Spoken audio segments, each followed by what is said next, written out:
નમસ્કાર મિત્રો, YouTube channel VK okay Gondal આપનું સ્વાગત કરે છે.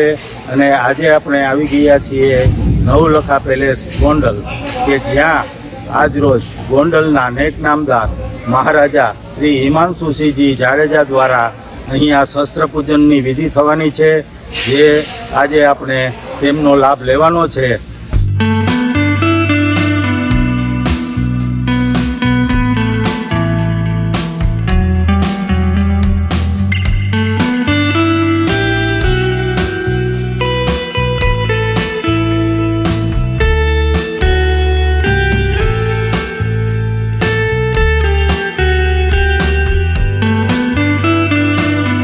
વિજયાદશમીના પાવન પર્વ નિમિત્તે ગોંડલ સ્ટેટ એટલે કે ગોંડલ રાજવી પરિવારની છેલ્લા 250 વર્ષથી વધારે કદાચ કહી શકાય કે પરંપરા મુજબ વર્તમાન મહારાજા નેક નામદાર મહારાજા હિમાંશુસિંહજી સાહેબના પોતે આજે વિજયાદશમીના પાવન પર્વ પર અલગ અલગ શસ્ત્ર પૂજન તેમજ અલગ આયુધોના પૂજન, જેવી રીતે રથના પૂજન હોય તેવી રીતે આજના સમયની અંદર ખાસ કરીને કાર પૂજન હોય. આ તકે ખાસ કરીને ગોંડલ સ્ટેટના રાજગુરુ કુબેરપુરી બાપુની જગ્યાના મહંતની વિશેષ ઉપસ્થિતિ હોય. ગોંડલ સ્ટેટના તમામ ભાયાતોની પણ વિશેષ ખાસ કરીને ઉપસ્થિતિ હોય છે. અને ગોંડલ મહારાજા સાહેબ દ્વારા આજે વિજયાદશમીના પાવન પર્વ નિમિત્તે શસ્ત્ર પૂજન અને અલગ અલગ પૂજનો થાય છે. આની સાથે સાંજના સમયે શમી વૃક્ષનું એક વિશેષ પૂજનનો નિયમ છે, તે પ્રમાણે નિયમ પૂજન કરી અને દરેક જગ્યાએ દેવ દર્શન પ્રમાણે જે રીત રિવાજ છે તે પ્રમાણે ખાસ કરીને પછી હજુર બંગલે પધારતા હોય છે. આ એક વિજયાદશમીનો ક્ષત્રિયોનો તહેવાર અને ખાસ કરીને ગોંડલ સ્ટેટ માટે એક વિશેષ તહેવાર તરીકે વર્ષોથી મનાવવામાં આવે છે.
વર્તમાન રાજવી પરિવારના વડા મહારાજા શ્રી હિમાંશુસિંહજી જ્યોતિન્દ્રસિંહજી સાહેબ દ્વારા દશેરાના દિવસે કરવામાં આવતા શસ્ત્ર પૂજન ગોંડલનો રાજવી પરિવાર આજે પણ તેમની શતાબ્દીઓ જૂની આ ક્ષત્રિય પરંપરાને ખૂબ જ ધાર્મિક આસ્થા અને ભવ્યતા સાથે જાળવી રાખે છે. મહારાજા શ્રી હિમાંશુસિંહજી દ્વારા કરવામાં આવતા શસ્ત્ર પૂજનની વિધિ આ મુજબ છે. પેલેસમાં શસ્ત્ર પૂજનની પરંપરા. પવિત્ર સ્થળ શસ્ત્ર પૂજન મુખ્યત્વે પેલેસના ચોક્કસ દરબારમાં કરવામાં આવે છે અને તે ગોંડલની શાન ગણાય છે. શસ્ત્રોનું પ્રદર્શન અને શુદ્ધિકરણ. પૂજા પહેલા રાજવી પરિવારના ખજાનામાંથી પ્રાચીન તલવારો, ઢાલ, ભાલા અને અન્ય ઐતિહાસિક શસ્ત્રોને બહાર કાઢવામાં આવે છે. આ શસ્ત્રોને શુદ્ધ કરીને આસન પર ગોઠવવામાં આવે છે. આમાં તે શસ્ત્રોનું પૂજન પણ થાય છે, જે ગોંડલ રાજ્યના ગૌરવશાળી ઇતિહાસ સાથે જોડાયેલા છે. પૂજન અને વિધિ. મહારાજા શ્રી હિમાંશુસિંહજી પારંપરિક રાજવી પોશાકમાં સજ્જ થઈને રાજપુરોહિતોની હાજરીમાં વિધિ શરૂ કરે છે. પૂજામાં શસ્ત્રો પર પંચોપચાર, પાણી, કંકુ, ચોખા, ફૂલ અને દીપક કરવામાં આવે છે. શસ્ત્રોને તિલક કરવામાં આવે છે, ફૂલના હાર અર્પણ કરવામાં આવે છે અને મંત્રોચ્ચાર કરવામાં આવે છે. આ પૂજન દ્વારા માતા દુર્ગા શક્તિને તેમની રક્ષા કરવા બદલ આભાર માનવામાં આવે છે. वरदरं देवं शशिवर्णं चतुर्भुजं प्रसन्नवदनं ध्यायेत् सर्वविघ्नोपशान्तये. सर्वदा सर्वकार्येषु नास्ति तेषाममङ्गलं. येषां हृदयस्थो भगवान् मङ्गलायतनो हरे.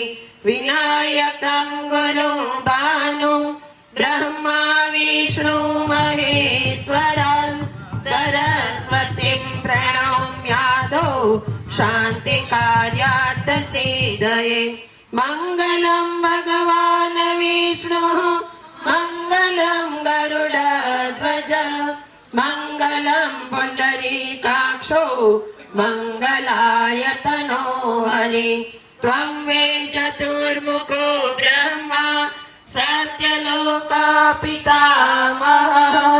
आगच्छ मण्डले चास्मिन् मम सर्वार्थसिद्धये. शान्ताकारं भुजगशयनं पद्मनाभं सुरेशं विश्वाधारं गगनसदृशं मेघवर्णं शुभाङ्गं लक्ष्मीकान्तं कमलनयनं योगिभिर्ध्यानगम्यं वन्दे विष्णु भवभयहरं सर्वलोकैकनाथं. वन्दे देवमुमापतिं सुरगुरुं वन्दे जगत्कारणम्. અશ્વપૂજન. ઘોડાઓની પૂજા. ગોંડલનો રાજવી પરિવાર અશ્વ પ્રત્યે ઊંડો આદર ધરાવે છે. તેથી આ વિધિના ભાગરૂપે મહેલના પરિસરમાં ઘોડાઓની પૂજા પણ થાય છે. ઘોડાઓને શણગારવામાં આવે છે અને તેમની આરતી કરવામાં આવે છે. અશ્વપૂજન વર્શિપ ઓફ હોર્સીસ. ક્ષત્રિય પરંપરામાં શસ્ત્રો જેટલું જ મહત્વ ઘોડાઓનું પણ હોય છે. તેથી ગોંડલના રાજવી પરિવાર દ્વારા ઘોડાઓની પૂજા પણ કરવામાં આવે છે. ઘોડાઓને શણગારીને, તિલક કરીને અને ઘાસચારો આપીને તેમનો આદર કરવામાં આવે છે. प्रेक्षेभ्यः त्वां गन्धर्वा अखनस्त्वाम् इन्द्रस्त्वां बृहस्पतिः त्वां. દશેરાના દિવસે રાજા સાહેબ કે મહારાજા દ્વારા શસ્ત્ર પૂજન, શાસ્ત્ર પૂજન કરવાની પરંપરા ઘણી જૂની અને ગૌરવશાળી છે, જે ગુજરાત સહિત ભારતના ભૂતપૂર્વ રાજવી પરિવારોમાં આજે પણ જળવાયેલી છે. આ પૂજનનું મૂળ મહાભારત કાળ અને ભગવાન શ્રીરામના યુદ્ધ વિજય સાથે જોડાયેલું છે. અસત્ય પર અને તે સત્યના વિજય અને ક્ષત્રિય ધર્મનું પ્રતીક છે. ગુજરાતના રાજવી પરિવારોમાં શસ્ત્ર પૂજન મુખ્યત્વે આ રીતે કરવામાં આવે છે. त्वं वै चतुर्मुखो ब्रह्मा सत्यलोका पितामहः. आगच्छ मण्डले चास्मिन् मम सर्वार्थसिद्धये.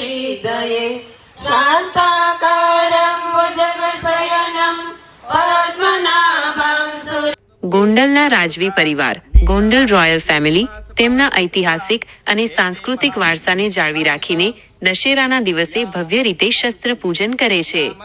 ગોંડલના પૂર્વ રાજવી પરિવારની શસ્ત્ર પૂજનની પરંપરા અન્ય રાજપૂત રાજવીઓની જેમ જ ગૌરવશાળી અને શાસ્ત્રોક્ત વિધિઓ સાથે જોડાયેલી છે. ગોંડલ રાજવી પરિવારની શસ્ત્ર પૂજન વિધિ. ગોંડલ સ્ટેટની આ પરંપરામાં શસ્ત્રોનું પ્રદર્શન, ડિસ્પ્લે ઓફ વેપન્સ, દશેરાના દિવસે ગોંડલના મહેલના ચોક્કસ સ્થળે, મોટે ભાગે દરબારગઢના કોઈ પવિત્ર સ્થળે રાજ્યના પ્રાચીન અને અમૂલ્ય શસ્ત્રોનું પ્રદર્શન કરવામાં આવે છે. આ શસ્ત્રોમાં તલવાર, ઢાલ, બંદૂક, ભાલા અને અન્ય પારંપરિક લડાયક સાધનોનો સમાવેશ થાય છે. પારંપરિક પૂજન, ટ્રેડિશનલ વર્શિપ. રાજવી પરિવારના વડા, મહારાજા સાહેબ કે તેમના પ્રતિનિધિ શાસ્ત્રોક્ત વિધિ દ્વારા શસ્ત્રોની પૂજા કરે છે. શસ્ત્રોને પવિત્ર પાણીથી શુદ્ધ કરીને તેના પર કુમકુમ, ચોખા, અક્ષત, હળદર અને ફૂલો અર્પણ કરવામાં આવે છે. આ પૂજનમાં શક્તિ, માતા દુર્ગાના આશીર્વાદ માંગવામાં આવે છે, જેથી શસ્ત્રો હંમેશા ધર્મની રક્ષા અને સત્યના વિજય માટે ઉપયોગમાં આવે.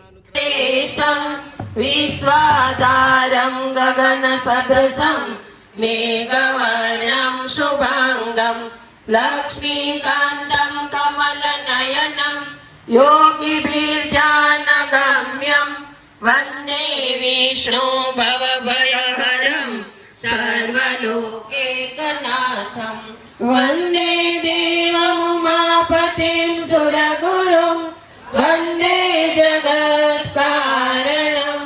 શમીના પાન, જેને સોનું માનવામાં આવે છે, નું વિશેષ મહત્વ હોય છે. તેને શસ્ત્રો પર મૂકીને અથવા તેની સાથે પૂજા કરીને આપસમાં વહેંચવામાં આવે છે.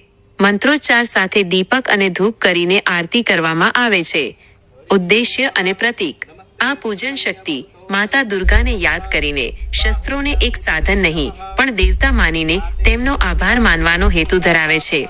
આ પૂજન રાજાને પ્રજાની રક્ષા કરવાની તેમની ફરજ અને જવાબદારીની યાદ અપાવે છે. આ વિધિ રાજાના સૈન્ય અને તેમની શક્તિ માટે, વિજય અને શુભકામનાઓ માટે કરવામાં આવે છે. આ ભવ્ય પરંપરાને ધાર્મિક શ્રદ્ધા સાથે નિભાવે છે. वन्दे पन्नगभूषणं मृगधरं वन्दे पशूनां पतिं वन्दे सूर्यशशाङ्कवहनिनयनं वन्दे मुकुन्दप्रियं वन्दे भक्तजनाश्रयं च वरदं वन्दे शिवं शङ्करम्. ॐ नमस्करोमि.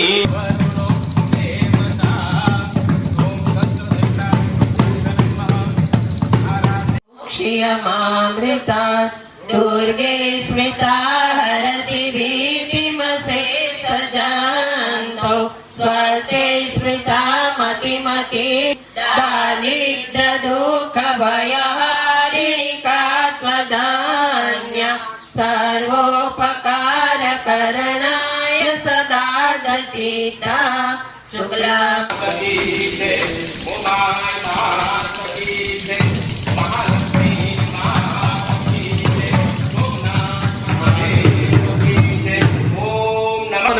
एवं सर्व देवता पशुनस्तु अस्तु प्रसन्न सर्व विजय भवेत इति आशीर्वादः. अतिकमालिकां विदधतीं पद्मासने संस्थितां वन्दे तां परमेश्वरी भगवती बुद्धिप्रदां शारदाम्. भद्राम्यः करिणीं यष्टिं सुवर्णाहेममालिनीं सूर्या हिरण्यमयी लक्ष्मीं जातवेदो मावः कालिका तु कलातीतं कल्याणहृदयां शिवं कल्याणजननी नित्यं कल्याणी पूजयाम्यहं વિષ્ણુપાદાજ શંભો. શસ્ત્ર પૂજન બાદ ઘણા રાજવી પરિવારોમાં જાહેર દરબાર યોજાય છે, જ્યાં રાજા લોકોને મળે છે અને આશીર્વાદ આપે છે.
શમી વૃક્ષનું મહત્વ, સિગ્નિફિકન્સ ઓફ શામી ટ્રી. દશેરાના દિવસે શમી વૃક્ષ ખીજડોની પૂજા કરવી એ રાજપૂત પરંપરાનો એક અતૂટ ભાગ છે. માન્યતા છે કે વનવાસ દરમિયાન પાંડવોએ પોતાના શસ્ત્રો આ વૃક્ષ પર છુપાવ્યા હતા. તેથી શમીના પાનનું સોનાના પ્રતીક તરીકે વિનિમય અદલા બદલી કરવાની પ્રથા આજે પણ જળવાયેલી છે, જે સમૃદ્ધિનું પ્રતીક છે.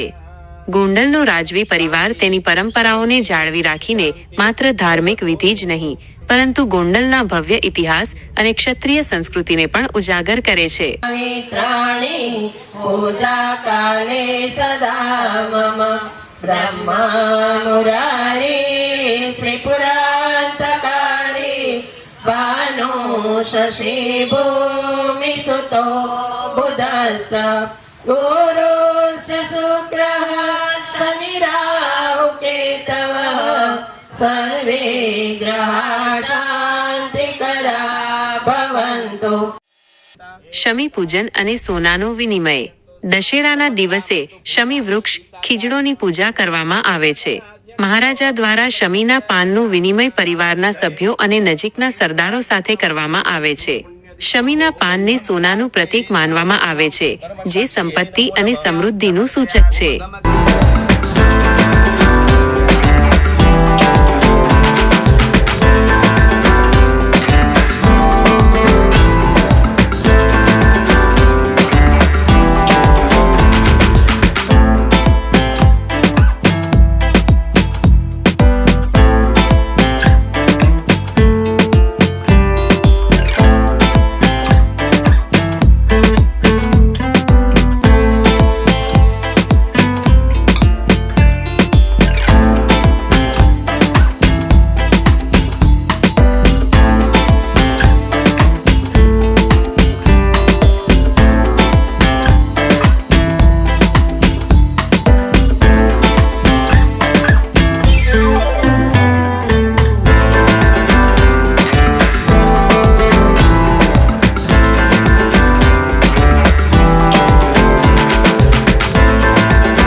દરબાર અને શુભેચ્છા.